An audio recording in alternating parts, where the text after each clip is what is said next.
로마 교황 베네딕트 16세가 이슬람 국가에 제안하는 것이 있습니다. 그가 말하기를 당신의 나라를 개방하면 이슬람과 기독교가 손을 잡고 함께 인간을 비인간화하는 물질 배금주의와 세속주의에 대항해서 함께 싸울 수 있다. 이슬람과 기독교는 적대적인 관계가 아니고 동반자가 될 수 있다. 그러기 위해서는 당신들의 나라를 개방하고 종교의 자유를 허락하라. 여러분, 이것은 대단한 발상입니다. 대단한 발상입니다. 우리는 이분법적으로 생각해서 나와 다른 종교를 경쟁자로 여기고 라이벌로 여기고 적대적인 관계라고 생각하지만, 그러나 우리가 싸우는 것은 타종교가 아니에요. 타종교와 우리가 싸우는 것이 아니고 인간을 죄의 종이 되게 만들고 인간으로 하여금 인간성을 버리게 만들고 인간을 타락하게 만드는 죄와 어둠과 세속과 불신과 싸우는 것입니다.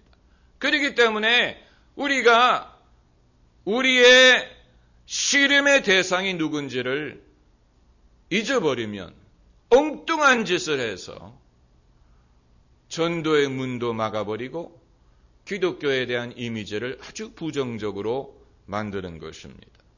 우리가 전도, 선교라고 부르는 것은 다른 게 아니고 생각의 시장, marketplace of ideas, 생각의 시장에 기독교를 내놓는 것입니다. 그게 바로 전도입니다. 그래서 사람들로 하여금 기독교를 접하게 만들고 기독교가 무엇을 전하는지를 배우게 하고 그들이 스스로 선택할 수 있도록 기회를 제공하는 것입니다. 그것이 바로 전도요, 선교입니다. 그리고 반기독교적인 사상도 그것을 하고 있습니다. 그건 당연한 것입니다. 최근에 SBS TV에서 기독교의 교리에 대한 그런 내용을 방송을 했지요. 예수 그리스도가 하나님의 아들이 아니다. 이런 주장에 방송을 했는데 방송국 앞에서 기독교인들이 소리를 지르고 항의하고 그렇게 했습니다마는 그렇게 해서 이 시대의 사람들에게 복음의 진리를 전할 수 있는 것은 아닙니다.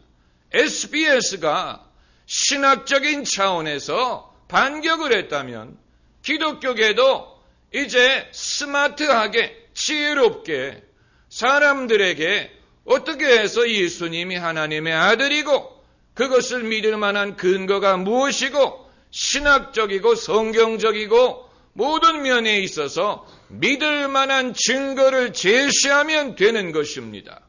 그래서 사람들로 하여금 이 생각의 장터에서 올바른 비교를 하고 올바른 결정을 하도록 도와줄 수 있습니다. 기독교에는 얼마든지 경쟁력이 있습니다. 그것을 우리가 의심하면 안 됩니다. 기독교 신앙은 지난 2000년 동안에 아주 혹독한 검증을 거쳤습니다. 지난 2000년 동안에 기독교는 혹독한 검증을 거치고 살아남고 쇠하지 않고 흥했기 때문에 우리는 경험이 있고 자신감이 있고 우리가 전하는 복음의 메시지가 얼마든지 사람들에게 어필할 수 있다는 것을 확신합니다. 진리로 승부하는 것입니다. 우리는 지난 2000년 동안에 별의별 고난과 핍박과 위험과 내부적인 위험, 외부적인 위험을 겪으면서 살아남는 법을 배웠기 때문에 이것이 우리로 하여금 경쟁력이 되는 것입니다. 여러분, 공산주의 사상은 70년을 가지 못했습니다. 70년을 가지 못하고 붕괴했습니다. 세상에는 이런 사상과 철학이 얼마나 많은지 몰라요. 그러나 기독교는 그동안에 많은 위협을 겪었지. 위협 속에서 시작했습니다. 사람들은 예수님을 죽이면 끝날 줄 알았습니다. 그런데 예수님은 부활하셨어요. 그리고 예수 믿는 사람들 핍박하고 옥에 가두고 죽이면 기독교가 끝날 줄 알았습니다. 그러나 예수 믿는 사람들은 순교하러 갈 때 찬양하면서 갔어요. 영광으로 여기고 순교했습니다. 그래서 로마 제국을 이길 수 있었습니다.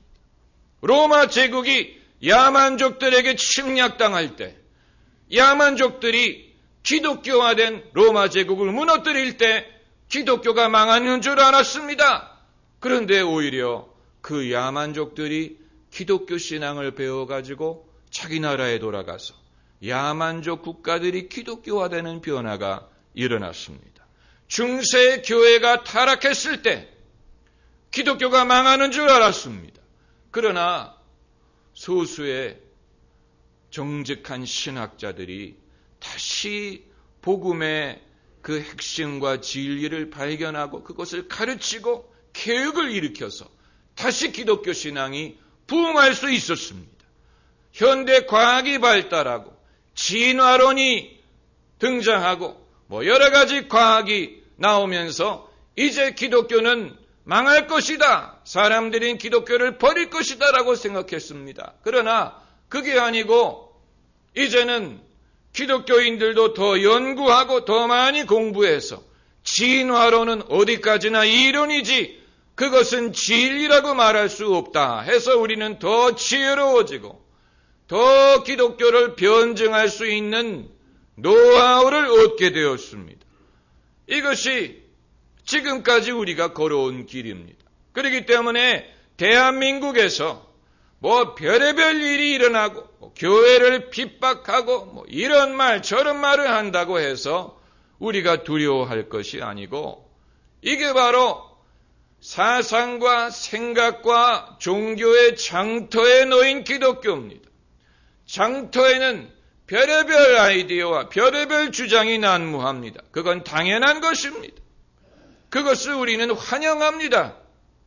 지금까지 기독교가 그렇게 전해졌기 때문에 오늘 본문에서도 2000년 전 사도 바울이 복음을 전했을 때 이미 그때부터 이러한 조짐이 나타났습니다.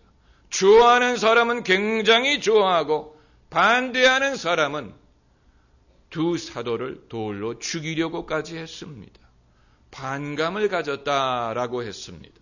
여러분, 믿지 않는 사람의 반감, 이것은 어제 오늘의 일이 아니고 처음부터 있었던 일입니다. 그것을 우리가 이상하게 생각해서는 안 됩니다. 원래부터 그런 것입니다. 그런데 오늘 본문 말씀을 보면은 주께서 함께 역사해서 이적과 기사로 당신의 말씀을 더 확실히 증거하게 하셨다라고 했습니다. 주님이 역사하신다고 해서 반대하는 사람이 없어지는 게 아니고 안 믿는 사람이 없어지는 게 아니에요. 주님이 역사하시더라도 반대하는 사람, 불신자들은 여전히 있습니다. 그렇다고 해서 주님이 안 계신 게 아니고 일하지 않는 것이 아닙니다. 그거 우리가 분명히 알아야 됩니다. 기독교 신앙은 이러한 환경 속에서 자라왔습니다. 지금도 마찬가지입니다.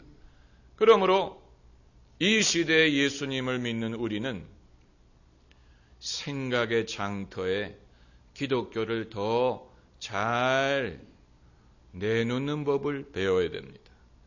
백화점에 전시장에 사람들이 사고 싶도록 그렇게 물건을 전시하는 것처럼 우리도 성경 말씀을 더 깊이 배우고 지혜를 얻고 성령의 능력을 얻고 담대함을 배우고 그래서 이 시대 사람들이 다른 사상이든 다른 것과 비교했을 때 기독교의 진리가 있다는 사실을 깨달을 수 있도록 하면 됩니다. 그것이 우리의 사명이에요. 여러분은 언제까지 설득을 받아야 되는 사람으로 남으시겠습니까? 언제부터 여러분은 남을 설득할 수 있는 사람이 되겠습니까? 여러분은 언제까지 서비스를 받아야 되는 손님의 입장으로 남겠습니까? 언제 남을 서빙할 수 있는 일꾼이 되시겠습니까? 우리는 더 많은 일꾼들이 필요합니다.